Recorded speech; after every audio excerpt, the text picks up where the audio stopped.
देखु सर्वप्रथम तो आपण मानक धन्यवाद देवी जेहेतु आज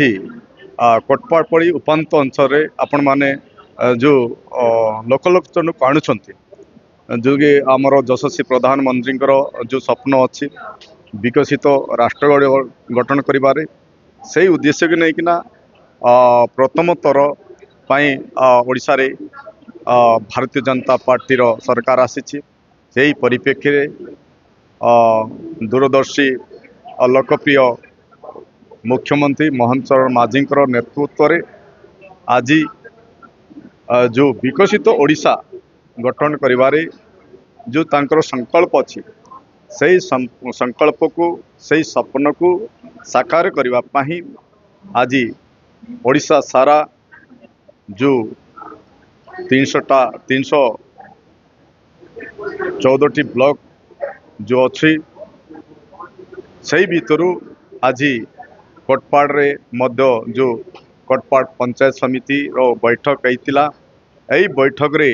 जोटा कि यही मासरे 13, 14, 15 तारीख रे जोटा कि ग्राम सभा माध्यम रे जो प्रकल्पटा तैयार हेबो से विकसित गाँ विकसित ओडिशा नारे जो एबे वर्तमान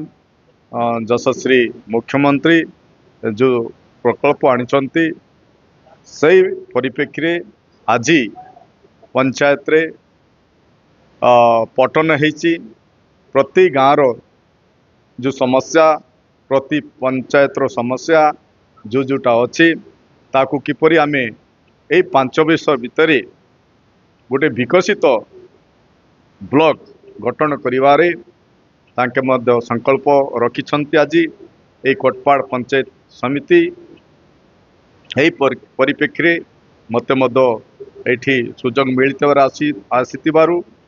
आसी सुजोग मिलतिबारु एवं मो द्वारा मध्य गुड़ाए प्रकल्प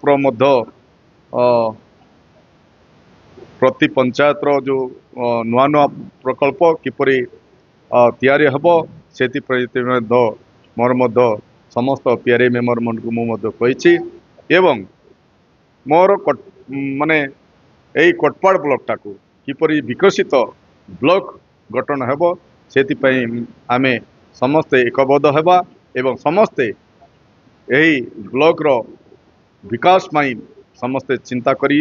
आमे कामेरे लागिबा बोलिकरी मु मध्य समस्त को वार्ता देछि एवं मु आशा करुच्ची यही कोटपाड़ ब्लॉक रो जो 17टा पंचायत रू जो आज आसी समस्ते आग्रह मध्य अछंती जा हो आज गोटे विकसित ओडिशा गठन करिबारे मोहन चरण माझी नेतृत्व रे आज जो प्रति पंचायत रे ग्राम सभा जो होची से ताहारी माध्यम रे आज निश्चित भाव रे गोटे विकसित आमर ब्लॉक गठन हेबो विकसित गाँ गठन हेबो विकसित पंचायत गठन विकसित देश गठन हेबो से मध्य तांके मध्य आज समस्ते एकमत होइकिना समस्तंकर